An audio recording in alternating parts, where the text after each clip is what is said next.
Hello, let's now have a look at the two main factors which affect sound quality. These are sample rate and bit depth. So starting with sample rate. So the sample rate is the number of samples taken per second, and the unit of sample rate is hertz, shortened to Hz. Now, a really common exam question is to ask you, what is the impact of increasing the sample rate, or what is the impact of decreasing the sample rate? Well, if you increase it, you increase the playback quality, so the audio sounds better. It sounds better because it's more similar to the original wave. However, we get nothing in life for free, so therefore we also need to increase our file size in order to accommodate the better quality. So both increase, it's just increasing file size is bad, increasing quality is good. So you have to learn this slide, but we can try and see this in action and understand why this is the case. So we looked at how sampling works in the last video, and we can briefly recap it here, but on the left-hand side, we've got our original analog wave. It's perfectly smooth, perfectly continuous. We need to sample it so we can store it in a computer in a digital, discrete way.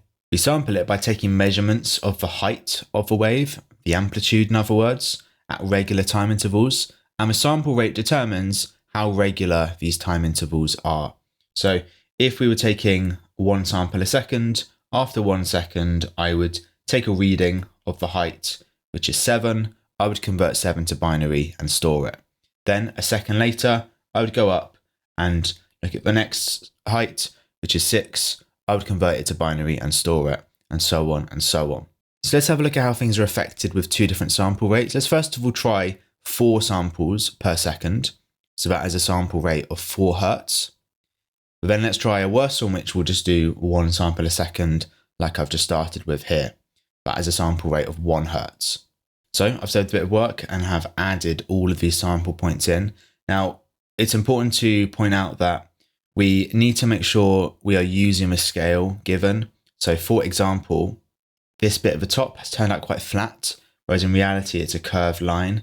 The reason why it's ended up flat is because I've had to go to the nearest scale point on the y-axis, and that is not the fault of the sample rate. That is affected by the bit depth, which we'll come on to later. So it's not a perfect approximation here. If I drew the actual wave like that, it's not a perfect approximation, and that's partly due to the sample rate, but it's also partly due to the bit depth, which we'll come back to.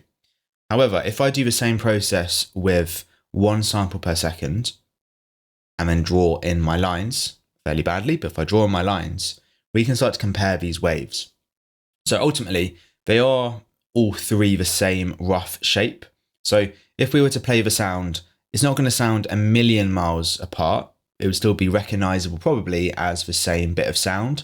However, 4 samples per second will sound a lot closer to the original than 1 sample per second. And we can see deviations in the wave. For example, this top bit here, I know this is flat, and so that won't sound quite as good as the original because the original was meant to be curved. But this bit here is completely different to this bit here. So therefore that will sound completely different to how it should have been sounding. And we have similar issues at the bottom here, where this is really messed up, but at least we are somewhat replicating that drop. Whereas here we're not even dropping as far, so it won't sound as quiet as it should have done. Now all of that will contribute to it just not sounding quite as good. So neither is great, but definitely 4 samples per second is better than 1 sample per second because it's closer to the original. That's why quality will be higher. The reason why file size will also be higher is because we need to store more data points. We've got more samples that need to be converted to binary and stored compared to a lower sample rate. In this lower sample rate, I've only got 5 samples which need to get stored. I've got 4 times as many on the left-hand side, so I've got 20 samples that need to get stored here. Therefore, that's why it takes up more file size. And like I said, some of these sort of inaccuracies are due to the sample rate not being high enough, but some of them are not due to the sample rate at all. Some of them are due to the y-axis not being precise enough, which is linked to another factor, which is the bit depth. So the bit depth is similar to the color depth we came across with images, except obviously here it is for sound. So the bit depth is the number of bits stored per sample, and the unit is bits, lowercase b. For color depth is the number of bits stored per pixel. This time around, it's the number of bits stored per sample, a sample being a measurement of the height. And happily for your memory, the effect of increasing the bit depth is exactly the same as sample rate. So the quality goes up, but at the expense of a bigger file size. Out of the two, bit depth is definitely the harder one to visualize or try and understand what effect it actually has. So here is the same analog wave 3 times, and I want to show you how increasing the bit depth could potentially affect our digital version. So I've left off the y-axis blank here because the bit depth will affect what the y-axis is. The number of values on the y-axis is limited by the bit depth. So if I've got a bit depth of 2 bits, that means I've only got 4 possible binary numbers I can store per sample. So I need to make sure my height is matched to one of these 4 possible binary values. And the shorthand to work out the fact that it's 4 is like color depth, 2 to the power 2 gives us 4 combinations. So what that means is our y-axis can only have 4 numbers on it, which isn't a lot, right? 0, maybe let's do a 1 here, let's do a 2 here, let's do a 3 here, and that's it. And the consequence is when I go and sample it, I need to match the amplitude to the nearest value, which means it's not going to be as accurate as if I had more possible numbers to play with. So if I'm doing a sample rate of 1 Hertz, so 1 sample a second, well, my first sample is going to be looking at the top of the wave over here.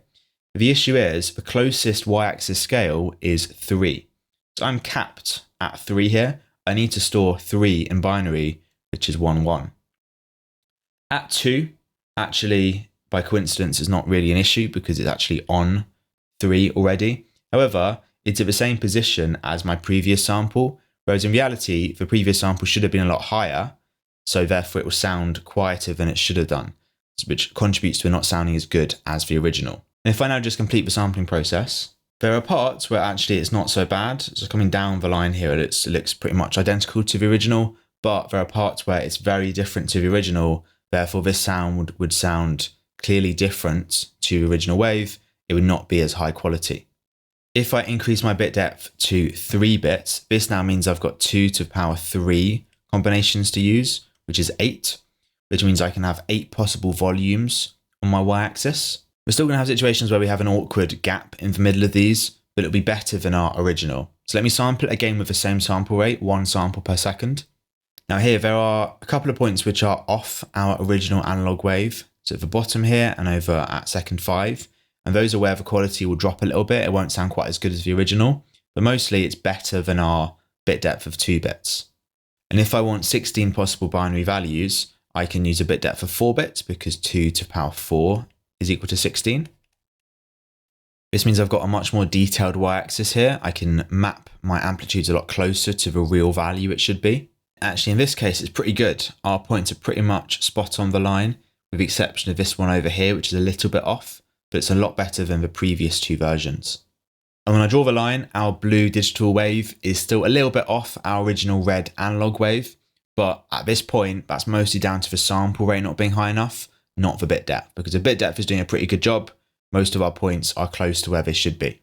Between this left-hand version and this right-hand version, we are doubling the number of bits being stored. That's why file size increases.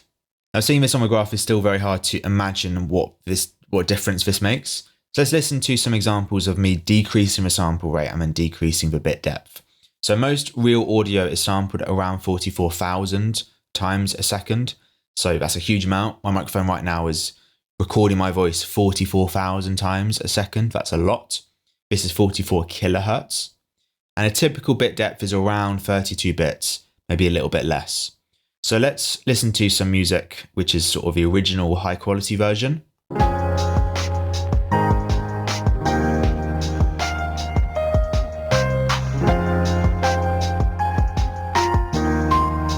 So it sounds fine, it sounds normal. Let's now halve the sample rate and see how it sounds. And we can see our file size has pretty much halved as well. It's not perfect due to probably some compression, but we've lost half our samples. That's why our file size goes down. Let's hear how it sounds.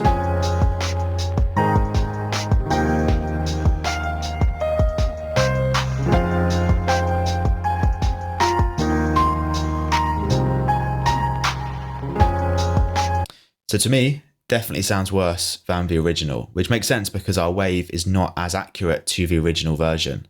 We've got half the number of sample points. Let's now cut it down quite a lot further to 8 kilohertz, which massively drops off our file size.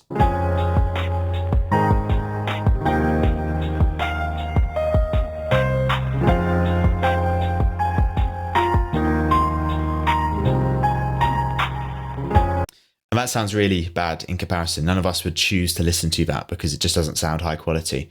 And that's because we're just not recording our original analog wave in enough detail. In terms of bit depth, it won't be quite as dramatic, I'm afraid, because actually, unless we get really, really low, it doesn't always have a huge impact. If I slightly decrease my bit depth from our original and leave our sample rate the same, we do lose some file size, but it won't sound much different to the original.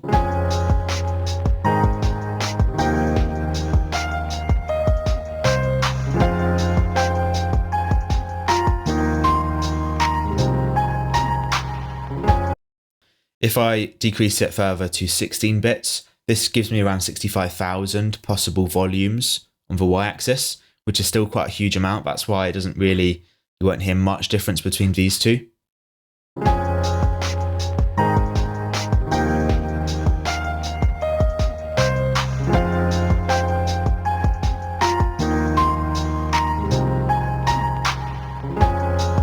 Interestingly, the file size with 22 kilohertz is exactly the same as the file size with 16 bits. We've exactly halved it, just with different factors here, which makes sense, right? We've got half the number of samples here, but the same bits per sample. Here we've got the same number of samples, but half the bits per sample, exactly the same file size, which is nice to see that. And finally, if I drop down this to only 8 bits only gives us 256 possible volumes, but that's still actually, it turns out, enough to be able to listen to it fairly okay. It doesn't sound too bad.